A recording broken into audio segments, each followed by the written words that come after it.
Bienvenue à toutes et merci de nous retrouver pour notre émission Malaïka, un programme destiné à la femme africaine et chrétienne. Aujourd'hui, nous allons parler ensemble de célibat. Je suis sûre que ce sujet va vous passionner parce qu'on essayera de répondre à la question « Est-ce que c'est possible d'être chrétienne, célibataire et épanouie ?» Alors installez-vous confortablement, appelez vos copines, vos amis et rejoignez-nous dans un moment. Avec moi aujourd'hui pour cette conversation entre femmes, dans le thème du célibat, j'ai le privilège et l'honneur d'avoir avec moi Mama Audrey. Mama Audrey, bienvenue. Le privilège est pour moi, Nadège, d'être avec vous aujourd'hui. Merci Mama Audrey. Et j'ai également France-Mé. Bienvenue France-Mé. Merci, bonjour. Je suis très contente d'être là parmi vous. Exactement, le plaisir est de même. Et j'ai bien sûr avec nous sur le plateau en duplex et en direct de Kinshasa, Mama Janine, beauté. Beauté Nadège, bonjour à toutes et ravie d'être avec vous pour ce programme.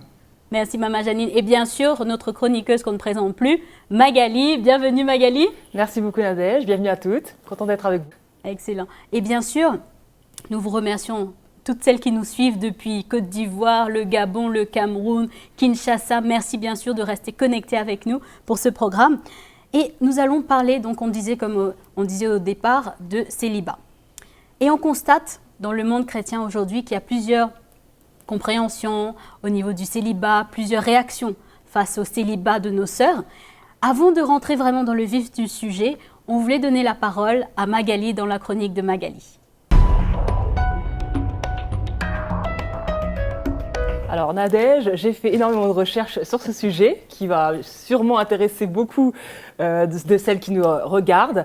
Alors d'abord, on va commencer par contextualiser, comme tu sais que j'aime bien faire ce genre de choses, pour qu'on puisse comprendre de quoi nous parlons. Eh bien, on va parler de la définition d'abord du célibat. Que veut dire le célibat ? Eh bien, j'ai cherché, comme tout le monde pourrait le faire, dans un dictionnaire tout simple. Ça veut dire l'état de vie d'une personne qui n'est pas encore mariée ou qui ne se marie pas. D'accord. Donc c'est quand même un état, quelqu'un qui ne se marie pas, voilà, ça veut dire ça c'est en opposition ou en tout cas ce qui est hors voilà, mariage. Voilà, tout à fait. Surtout une personne qui ne trouve pas quelqu'un pour se marier. Alors vivre, rester dans le célibat, garder le célibat, vœu de célibat, donc c'est tout autant d'expressions qui vont avec le terme. Et en général, eh bien, on considère que le célibat ne s'applique pas aux personnes veuves. Alors c'est important de le savoir parce que souvent on voit dans les églises des gens qui sont veufs ou veuves et qui disent je suis célibataire alors que ça ne s'applique pas à ces personnes et ça ne s'applique pas non plus aux personnes qui sont séparées, qui ont été mariées mais qui ne sont plus mariées ou qui sont divorcées. Donc le terme de célibat aussi, on ne peut pas parler de célibataire pour quelqu'un qui est divorcé. D'accord. Donc une fois qu'on a été marié, on n'est plus célibataire. Voilà, on n'est plus célibataire. Alors maintenant, le constat dans l'Église, parce qu'il faut voir que ça pilule dans les forums chrétiens sur ce sujet, Nadège, donc j'ai trouvé beaucoup d'informations. Éclaire-nous, Magali. Encourageante, je ne dirais pas ce mot, Mama Audrey, mais vous allez voir par vous-même et ce sera sujet de matière pour que vous puissiez justement nous éclairer sur le sujet. Alors, qui sont ces célibataires ? C'est la question que je pose à tout le monde et que je vous pose aussi, Mama Audrey. Eh bien, ils sont dépassés la trentaine, ils sont trop vieux pour les activités, pour aller dans les réunions de jeunes, ils sont trop jeunes pour aller dans les activités avec le troisième âge, avec les anciens, et aussi sont trop seuls pour être avec les couples, avec les familles. Donc, forcément, les pasteurs ne savent plus trop comment s'y prendre avec eux. D'ailleurs, on les range. Il y a très peu de prédications sur le célibat en général. Il faut aussi le notifier. Ça, c'est vrai. Voilà. Alors maintenant, je vous ai trouvé des petits florilèges de clichés. Vous allez voir, c'est vrai que les chrétiens sont assez virulents avec les célibataires en général. Et je suis sûre que peut-être France-Mé, qui est là tout à l'heure, elle nous donnera son témoignage, mais peut-être peut témoigner sur les clichés qu'on peut dire aux femmes célibataires. Alors le premier florilège concerne les versets bibliques, les clichés bibliques qu'on peut dire, les petites phrases qu'on dit comme ça pour encourager une personne. Bien toujours sûr, très bien intentionné, mais très très mal interprété en général par la célibataire. Mal reçu. Par exemple, avec le Seigneur, on n'est jamais seul. Oui, bien sûr. Fais de l'Éternel tes délices et il te donnera ce que ton cœur désire. N'est-ce pas merveilleux ? Le Seigneur revient bientôt, reste seul, tu feras mieux. De toute façon, ne te casse pas la tête, il est à la porte. Il n'y a pas de mari ni d'enfant dans le ciel, voilà. Alors sachez, monsieur et madame, qui êtes gentiment mariés, que nous connaissons tous ces versets par cœur et que nous les avons gardés dans nos cœurs. Et c'est souvent des conseils qui sont prodigués par des gens qui sont déjà mariés, qui sont très bien intentionnés, mais bien souvent sûr. mariés et aussi qui ignorent beaucoup de ce qui est de la solitude. Bien sûr. Alors vous avez un deuxième florilège de clichés. Ces clichés, c'est plutôt sur la personnalité du chrétien célibataire. Maman Audrey, par exemple, eh bien, tu es trop exigeante, baisse un petit peu tes critères, tu es trop difficile. Mais c'est pour ça que tu ne te maries pas de toute façon, tu es trop difficile. Tu es encore jeune, tu as 39 ans. 39 ans, bien sûr. C'est l'âge d'un adolescent. 39 ans, évidemment. Et regarde X ou Y, elle s'est mariée à 50 ans. Ah là bien là. sûr, l'espoir fait vivre. Aïe. Et pourquoi pas comme Sarah qui s'est mariée à 80 ans Aïe, aussi. aïe, aïe. Voilà. Et vous avez également, tu es trop difficile, tu es trop grande, tu es trop grosse. Si tu faisais un régime, peut-être que tu te marierais. Ou maquille-toi un peu mieux, habille-toi mieux. Bon voilà, ce sont des genres de clichés que l'on entend. Et enfin, vous avez également les réflexions défaitistes sur le mariage. Ah, surtout ne te marie pas. Ne te marie pas. Là, si tu te maries, tu vas souffrir. Moi, dans mon couple, c'est vraiment très difficile. Je regrette vraiment de m'être mariée. J'aurais dû rester célibataire. Seul. Voilà, comme si que le mariage était soudainement diabolique ou à décrier, etc. Et voilà, et lors aussi de la célébration d'un mariage, par exemple, si j'assiste à un mariage, j'entends toujours cette phrase. Ça, j'ai eu ça aussi. Ne t'inquiète pas, c'est tu es la bientôt ton prochaine. tour. Alors, est-ce que ces mêmes personnes vont dire cette même question lors d'un enterrement? Non. Allons leur demander, voilà, un petit peu ce que j'ai trouvé sur le net Nadège. Merci sur la pour question. cet éclairage. Vraiment, on applaudit parce que je crois que mes sœurs, vous allez pouvoir dédramatiser le débat parce que Ou elles se reconnaîtront. Ou elles se reconnaîtront parce que c'est vraiment ça, c'est ce qu'on entend à longueur de mariage, de journée, etc. Pourquoi tu n'es toujours pas mariée? Mais j'aimerais avoir l'avis de Maman Janine qui est bien sûr notre correspondante à Kinshasa.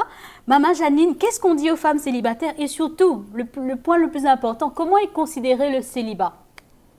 Nadège, il faut savoir qu'ici, le célibat est considéré comme une souffrance.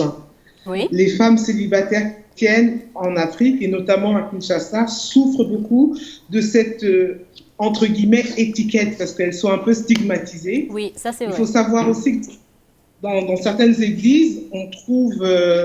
on peut avoir des réunions où on va chasser les démons, et le démon de célibat fait partie des démons qui sont, mon Dieu. Qui sont chassés dans... C'est un nouveau démon. Le démon du célibat est un nouveau démon à chasser. Je ne sais pas si c'est un nouveau démon ici à Kinshasa, c'est connu. Hein, les femmes viennent à l'église pour venir... pour vaincre ce démon du célibat. Wow. Donc c'est vraiment considéré comme quelque chose de pas bien. Et ça génère de la souffrance chez les femmes chrétiennes. C'est intéressant parce que on voit que même l'entourage, en fait, Maman Audrey, n'aide pas la femme célibataire à quelque part apprécier ce moment de sa vie, si c'est un moment ou si c'est pour toujours comme ça. Et c'est difficile quelque part de sortir de cet enfermement, de cette solitude qu'elles peuvent ressentir, et surtout l'incompréhension de l'entourage pour pouvoir les encourager à persévérer, à continuer. Après tout, on est chrétienne, on connaît le Seigneur. Moi, j'aimerais demander, Maman Audrey, comment est-ce qu'on peut aider nos sœurs qui nous regardent, qui nous suivent d'un petit peu partout en Afrique, Afrique de l'Ouest, Afrique centrale? Comment est-ce qu'on peut aider nos sœurs célibataires? Moi, j'ai une bonne nouvelle pour mes sœurs célibataires. Maman Audrey, dis-nous. Ce n'est pas la fin du monde. Alléluia. Ce n'est pas une malédiction. Voilà. On peut vivre bien et être heureuse, même que nous soyons célibataires.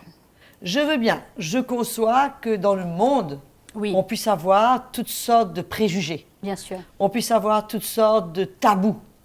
Mais dans le Seigneur, on n'est pas des gens du monde. Exactement. Nous sommes dans le Seigneur, nous avons été rachetés, nous avons été sauvés. Le Seigneur a un plan pour notre vie. Jésus est là chaque jour avec nous. Amen. On ne doit pas nous rentrer sous cette pression du mariage, puisque le mariage n'est pas une fin en soi. Tout à fait. C'est pas quelque chose, le but à atteindre dans notre vie. Voilà. Au fait, c'est comme on disait dans le premier programme, c'est une des décisions la plus importante de notre vie. Exactement. Et c'est une décision qui ne peut pas être prise à la légère.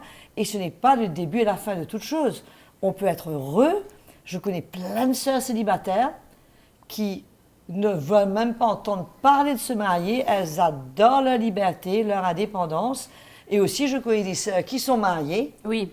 et qui en souffrent énormément. Du reste, Paul le dit dans le livre de Corinthiens, il dit, en ce qui concerne les femmes qui vont se marier, je veux qu'elles sachent qu'il y aura beaucoup de souffrances dans la vie.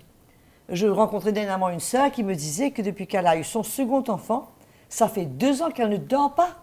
Wow. L'enfant n'arrive pas à dormir. Ils ont essayé les médicaments, ils ont essayé de corriger l'enfant, ils ont essayé de voir les médecins. L'enfant ne dort pas. Elle me dit, ça fait 2 ans qu'elle ne dort pas. Donc, il n'y a pas que le côté positif. Oui, bien sûr. Le côté romantique. Le côté romantique. Oui. Il y a une vie après le mariage qu'il faut vivre.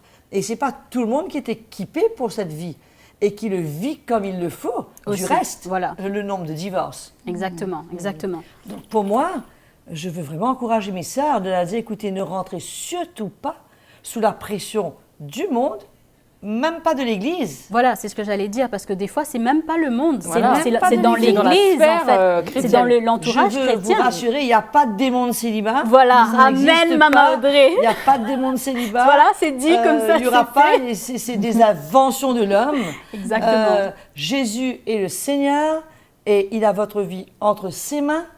Il est là pour vous conduire, pour vous guider, mais entre-temps, acceptez votre situation telle qu'elle est. Et si le Seigneur emmène quelqu'un sur votre route, gloire à Dieu. Oui. Mais s'il n'emmène pas quelqu'un sur votre route, c'est qu'il a des meilleurs plans. Qui sait?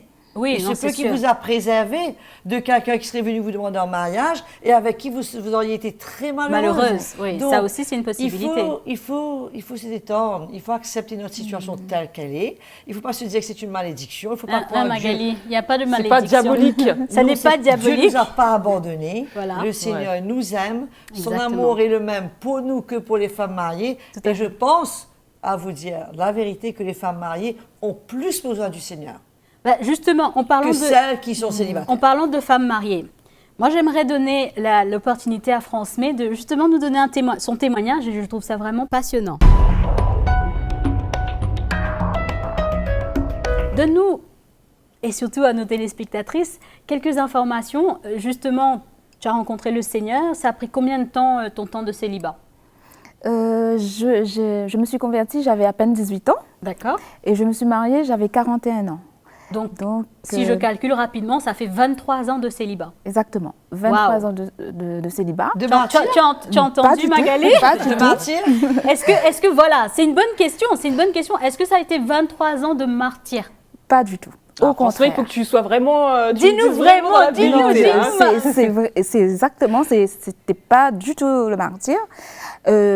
Pendant ces 23 ans, j'étais vraiment... j'ai profité au maximum de mon célibat. C'est-à-dire, concrètement, qu'est-ce que tu faisais? Je servais le Seigneur. Elle a vécu. J'ai servi le Seigneur. Je faisais ce que l'Église proposait comme activité dans l'Église. J'étais à fond dans le fundraising. Je profitais des jeunes, des enfants. J'ai vécu pas mal de temps chez des anciens, chez des grands frères, des grandes sœurs. Les pasteurs dans l'Église. Justement, ça m'a permis de voir c'était quoi de vivre en famille, dans une famille chrétienne. Et pour moi, c'était vraiment bénéfique. Et moi, comme Magali disait tout à l'heure, il y avait ce qui était souvent dans mon cœur, c'était fais de l'éternel tes délices et il te donnera Magali, ce que ton cœur désire. Tu as eu la réponse. Et pour moi, vraiment, je me suis appuyée là-dessus dans les moments où quelquefois, j'étais un petit peu... Donc, alors, il y a eu quand même des moments difficiles. Donc, voilà, je dis pas que c'était sans... pour pouvoir aider nos sœurs, qu'elles sachent qu'on comprend cette situation, qu'on comprend la difficulté du célibat et que c'est une réalité, que ça peut être difficile. Il y a eu des moments difficiles. Bien sûr, bien sûr. Il y a eu des moments difficiles. Le célibat n'est pas plus difficile que le mariage. Voilà. Il y a des moments difficiles dans le mariage, des moments difficiles dans notre vie professionnelle, il y a des moments difficiles quand on éduque un enfant. Bien la sûr. vie chrétienne est faite de moments bénis et de moments difficiles, peu importe la situation dans laquelle nous sommes. Et c'est pour ça que le Seigneur nous donne la foi, nous donne sa parole, nous donne son esprit, nous donne toutes les promesses, s'appliquent à nous autant qu'à celles qui sont mariées. Donc le célibat, c'est un challenge comme un autre. Qu'est-ce que maman Janine, qu'est-ce que vous en pensez à Kinshasa? Ce que moi je peux dire par rapport aux personnes, aux sœurs africaines que j'ai rencontrées par rapport à cette émission, c'est que le célibat est d'autant mal vécu que souvent, ce sont des églises, vous savez, ce sont des gens qui sont pauvres. Et la pauvreté, encore une fois, c'est quelque chose qui n'est pas bien, c'est considéré comme venant de l'ennemi et c'est relayé vraiment par les prédicateurs. Et aujourd'hui, les femmes célibataires dans les églises, ce qu'elles veulent, c'est se marier pour ne pas être, pour économiquement pouvoir avoir quelqu'un qui va prendre soin d'elles, quoi. Et le célibat, quelque part, c'est vraiment une double peine. Parce qu'on souffre parce qu'on est seul et on souffre parce que comme on n'a pas de mari et qu'on n'a pas de ressources, souvent les femmes ne travaillent pas. Oui, ça c'est une autre réalité. Donc quelque part, elles peuvent se marier. C'est aussi une des raisons pour lesquelles elles veulent se marier parce qu'elles vont avoir un mari qui va pouvoir pourvoir à leurs besoins, etc. Qui va probablement aussi les battre, qui va probablement aussi les insulter, qui va probablement beaucoup de choses. Je crois qu'il faut retourner à l'Évangile. Il faut retourner à la parole de Dieu. On ne se marie pas pour régler sa situation économique. Tout à fait. On se marie pour servir le Seigneur. On se marie parce que Dieu a un plan pour notre vie. On se marie parce que nous avons rencontré la personne avec qui nous voulons vivre toujours notre vie, pas pour trouver une solution à notre problème économique. Tout à fait. Donc il faut renouveler notre pensée sur l'Évangile. Il faut retourner à l'Évangile. Il faut retourner au Seigneur. Il faut retourner à la base. Il faut lire en Corinthiens 7 et voir qu'est-ce que Paul a à dire là-dessus. Il faut renouveler notre pensée. Si on ne renouvelle pas notre pensée, on va penser comme les gens du monde et on va rentrer dans le moule du monde. C'est sûr. Oh, le Seigneur nous appelle, le Seigneur a un plan extraordinaire pour nous. Aujourd'hui, c'est le jour que l'Éternel a fait, qu'il soit pour nous un sujet de joie. On a toutes les occasions devant nous de parler du Seigneur, de témoigner du Seigneur, de vivre des moments excitants.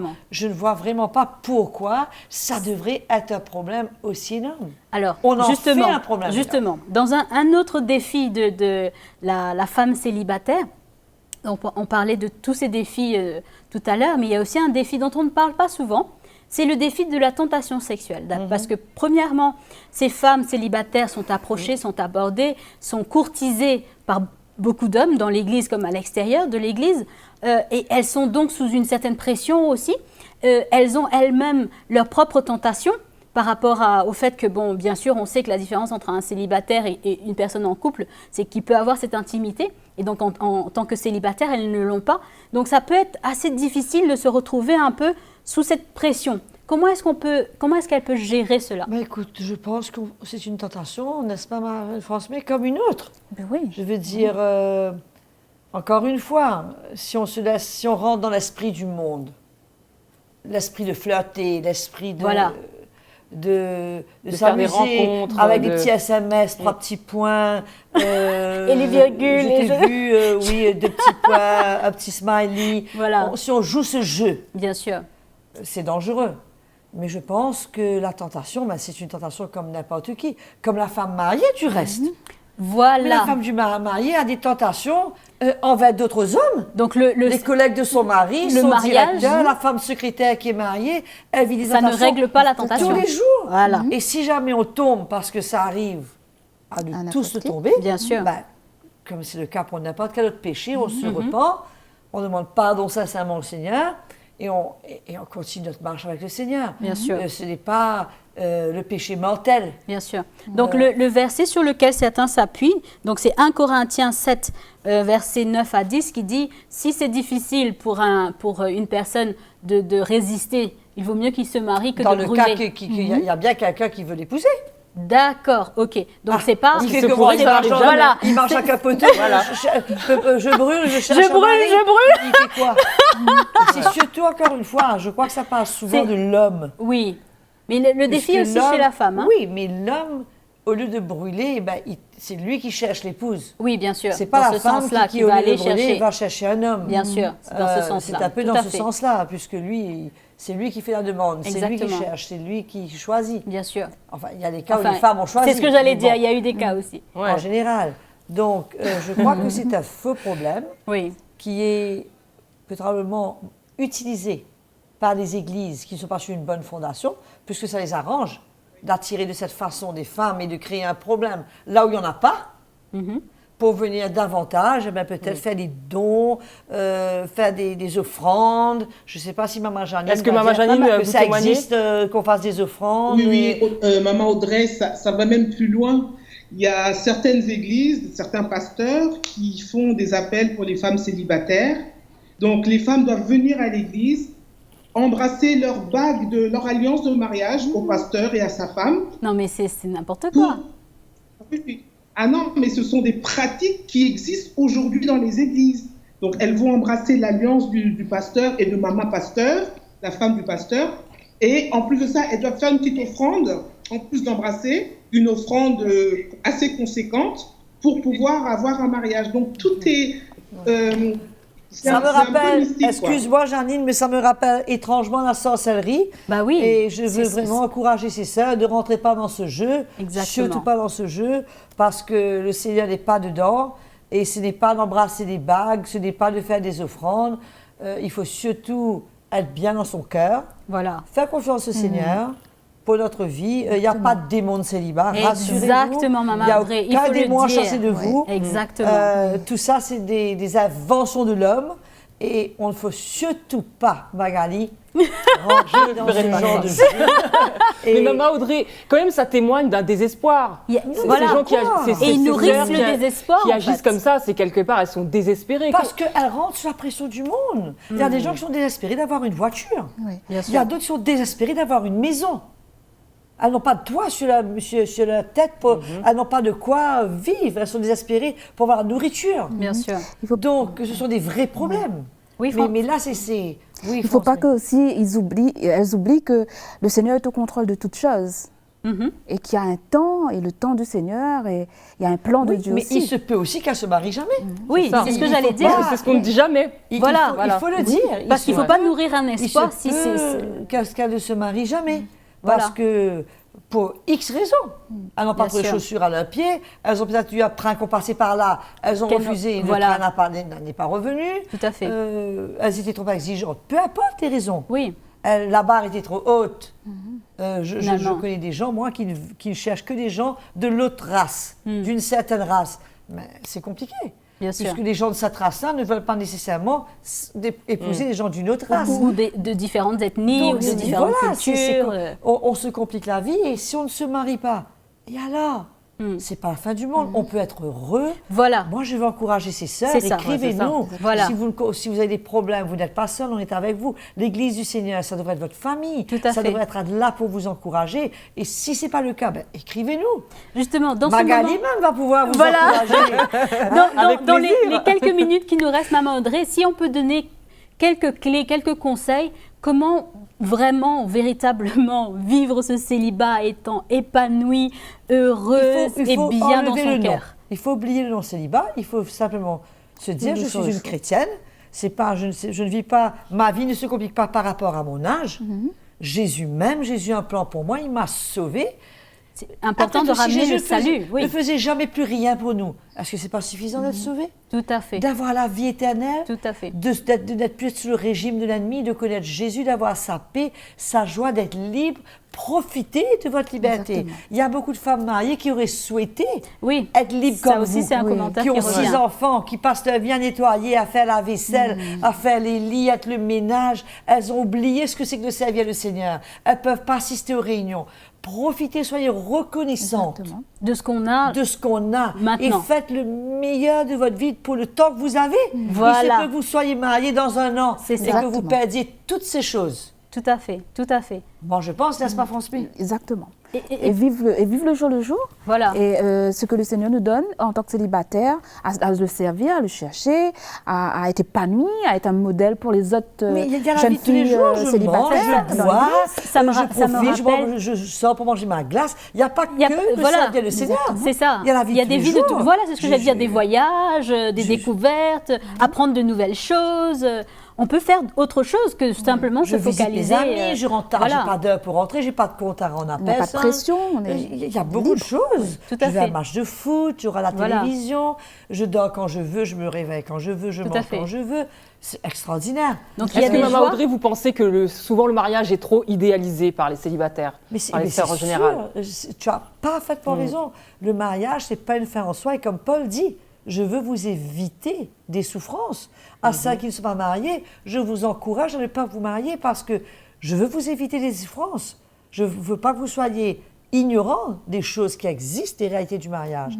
Donc, il ne faut pas faire un sujet tabou, il ne faut pas faire toute une histoire. C'est quoi ce mot? C'est la veuve. C'est pareil, la veuve. Oui. Il y a des femmes qui se sont mariées, elles avaient 25 ans. À 28 ans, leur mari est mort d'un accident. Alors, qu'est-ce qui se passe? Elles arrêtent de vivre? Ben non. Oui, la vie est là, on continue, le Jésus Seigneur revient. est là. Paul dit, le Seigneur revient bientôt. Préparons-nous dans notre cœur à vivre. Vivons le présent. Exactement. Et gardons la foi. Si c'est le plan de Dieu. Voilà, c'est ce que j'allais dire. Bien sûr. On garde la porte ouverte. Si c'est le plan de Dieu. Tout à fait. Gloire à Dieu. Exactement. Qu'il emmène la bonne personne Tout à fait. au bon moment. Et puis c'est tout. Et je dirais même, il y a des sœurs qui, la grâce du Seigneur, qui ont épousé des gens dans le monde, étaient désespérées. Elles ont été trouvées quelqu'un dans le monde. Et par la suite, ces gens sont arrivés à servir le Seigneur. Alléluia. C'est un grand risque. Oui, c'est ce que j'allais dire. C'est un grand risque. C'est 50-50 là. C'est un grand risque. Oui. Je ne conseille surtout pas aux seuls de le faire. Mais Jésus, dans sa bonté, dans sa grâce, et je connais d'autres aussi qui ont épousé les gens du monde et qui sont morts oui, bien sûr. Tout est possible, voilà. Donc, je crois qu'il faut faire confiance au Seigneur. Chacun de nous, c'est un jour à la fois. Comme on l'a dit, one day at a time. C'est ça. Malheureusement, le temps est court pour pouvoir développer sur ce sujet qui est vraiment riche. Mes sœurs, je suis sûre que de là où vous êtes, vous avez été encouragées, que ce soit au Gabon, au Cameroun, au Congo, dans toute l'Afrique de l'Ouest. Burundi. Au Burundi, exactement. Partout où vous nous suivez, je suis sûre que vous avez été encouragés, que ces paroles ont touché vos cœurs. Et on vous encourage à aller sur le site internet, sur la page Facebook qui s'affiche sur l'écran. N'hésitez pas à nous envoyer vos questions. Si vous avez des questions à poser à Maman Audrey, elle se fera un plaisir, n'est-ce pas, Maman Audrey? Bien sûr, avec plaisir, ce sera confidentiel, ce sera entre nous, c'est sûr. Exactement. On est vraiment, c'est des conversations entre femmes pour s'encourager à surtout ne pas perdre la vision. Quel que soit notre état, que nous soyons célibataires ou mariés, le but final, c'est de ressembler à Christ. Alors ne perdons pas la vision, surtout pas, et soyez encouragés pour la prochaine émission. Merci et à bientôt. Bon Dieu,